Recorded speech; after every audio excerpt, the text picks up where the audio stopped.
Postponed. The chair understands that amendment number 38 will not be offered. The chair understands that amendment number 39 will not be offered.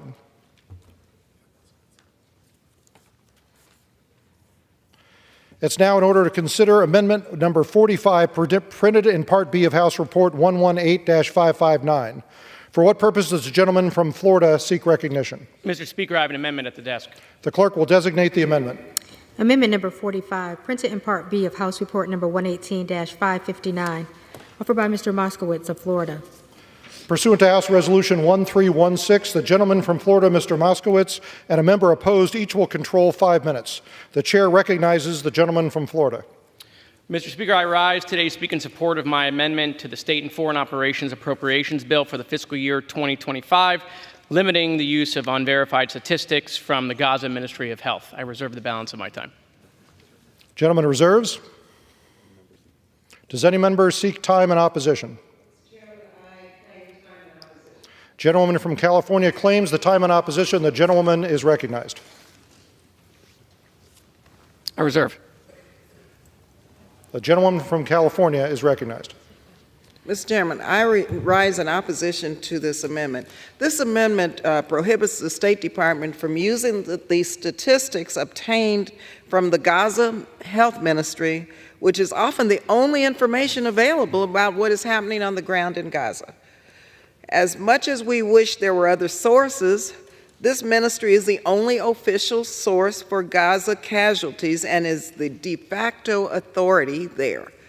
Israel has sealed Gaza's borders, barring foreign journalists and others who could offer this reporting.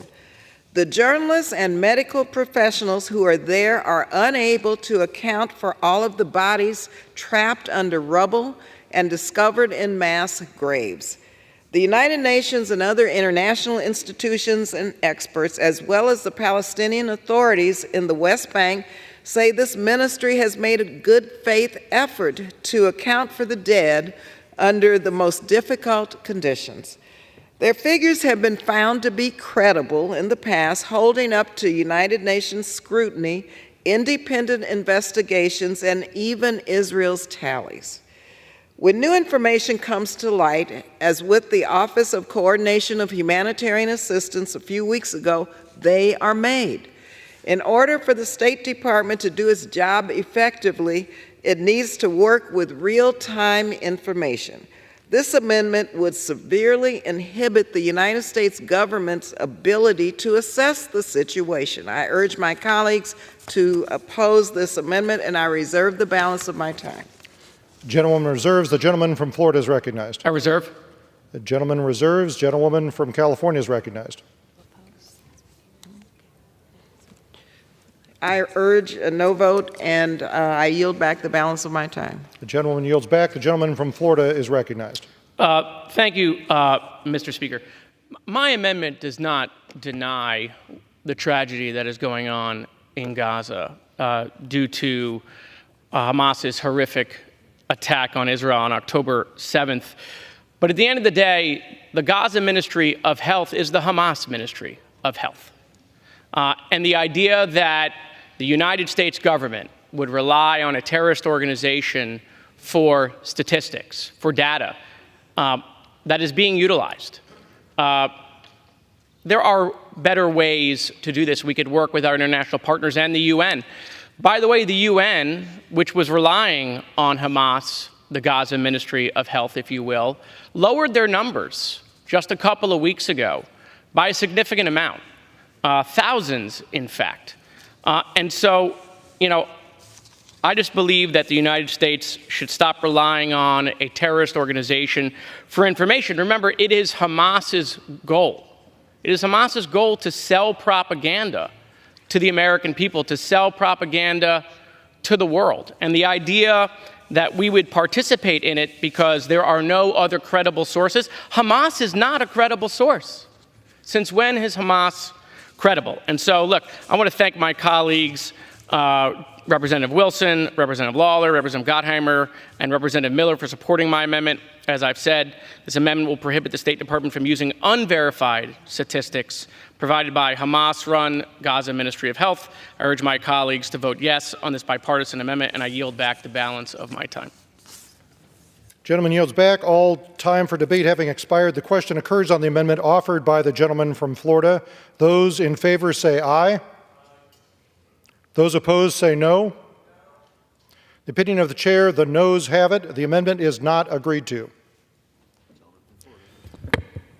For what purpose does the gentleman from Florida seek recognition? Mr. Chairman, I would ask for the yeas and nays for a recorded vote. The yeas and nays have been requested. A recorded vote has been requested. Pursuant to Clause 6 of Rule 18, further proceedings on the amendment offered by the gentleman from Florida will be postponed.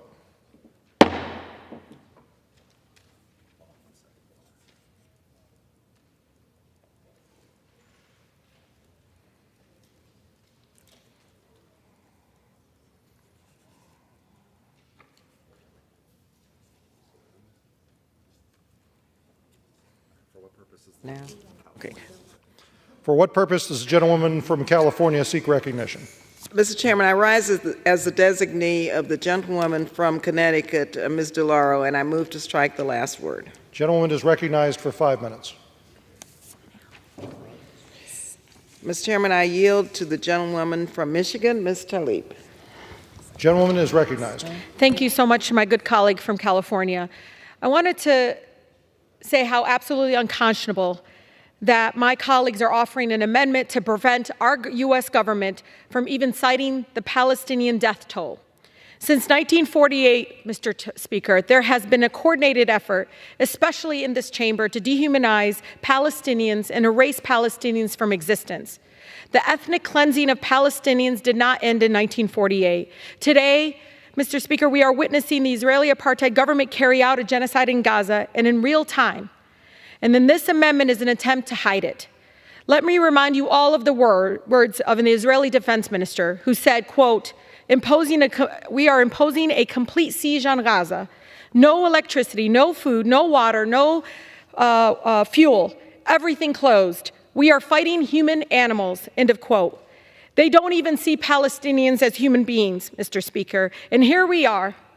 My colleagues want to prohibit our own U.S. officials from even citing the Palestinian death toll. So let me read it into the record.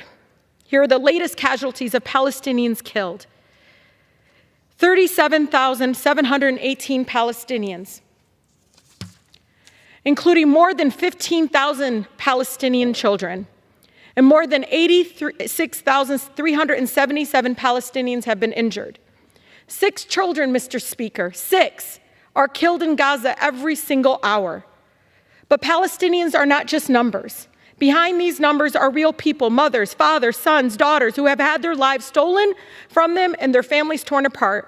And we should not be trying to hide it. These are innocent children and babies who have been bombed in their tents, burned alive, dismembered, and deliberately starved to death. Where is our shared humanity in this chamber? There is so much anti-Palestinian racism in this chamber that my colleagues don't even want to acknowledge that Palestinians exist at all. Not when they're alive, and now not even when they're dead. It's absolutely disgusting. This is genocide denial.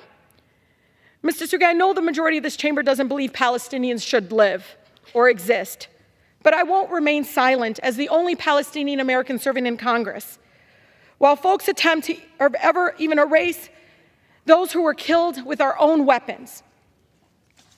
So if I may, later at the appropriate time, I will submit for the inclusion into the congressional record the list of the Palestinians killed in Gaza. And Mr. Speaker, it is important to note this to everyone here. The list is too long that I can't even submit it because of the text limit. That's how many have been killed in Gaza, and now we're going to try to hide it. So I rise and asking all of us, please, don't erase them. They have a right to be acknowledged as being killed, and they're dead. What more do you want from the people of in Palestine? Thank you, and I yield. Gentlewoman yields. I yield back the balance of my time. Gentlewoman yields back. The Chair understands that amendment number 47 will not be offered.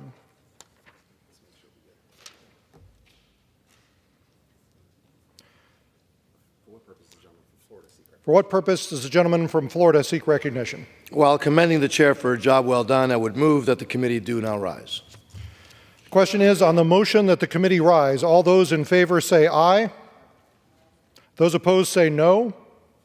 The ayes have it. The motion is adopted. Accordingly, the committee rises.